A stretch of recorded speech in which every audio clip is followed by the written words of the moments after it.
Colony అభివృద్ధి committee నుంచి వచ్చాం సార్. మాకు రుణమాఫీ చేస్తానని చెప్పారు వెన్నిగల రాము గారు, ఎమ్మెల్యే వెన్నిగల రాము గారు చెప్పారు రుణమాఫీ చేస్తానని. ఇప్పుడు దాకా ఏం చేయలేదు సార్. కలెక్టర్ గారికి వినతి పత్రాలు ఇవ్వడానికి వచ్చాం సార్.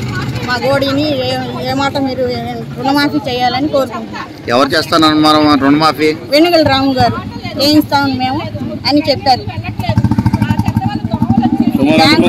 బ్యాంకులో వచ్చి సుమారు 10,000 మంది ఉన్నాం సార్.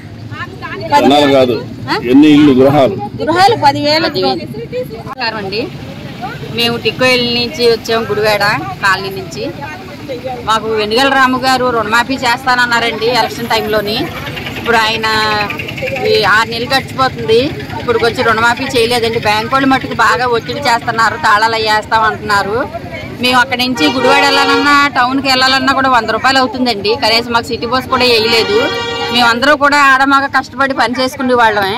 చాలా ఇబ్బందులు గురవుతున్నాం. అక్కడ బ్యాంకు వాళ్ళు ఒత్తిడి అవుతుంది. కనీసం రాము గారిని కలుద్దామని పార్టీ ఆఫీస్కి వెళ్ళినా కూడా మమ్మల్ని అసలు కలవనివ్వట్లేదు. ఎల్వ శ్రీనివాసరావు గారు అందరూ అక్కడ ఉన్నవాళ్ళు, చిన్న చిన్న నాయకులు అందరూ కూడా అక్కడి నుంచి మమ్మల్ని ఏదో మాటలు చెప్పి పంపించేస్తున్నారు.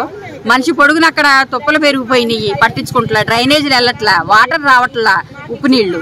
తర్వాత మంచినీళ్ళు కూడా ట్యాంకర్తో 10 రోజులకు 4 రోజులు పోసేవాళ్ళు, అవి కూడా ఆగిపోయినాయండి.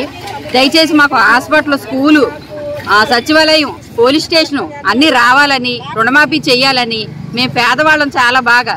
చంద్రబాబు నాయుడు గారికి, డిప్యూటీ ముఖ్యమంత్రి పవన్ కళ్యాణ్ గారికి, లోకేష్ గారికి, కొల్లి రవీంద్ర గారికి, వెన్నిగల రాము గారికి మా విజ్ఞప్తి తెలుపుతున్నామండి. మాకు సహాయం దయచే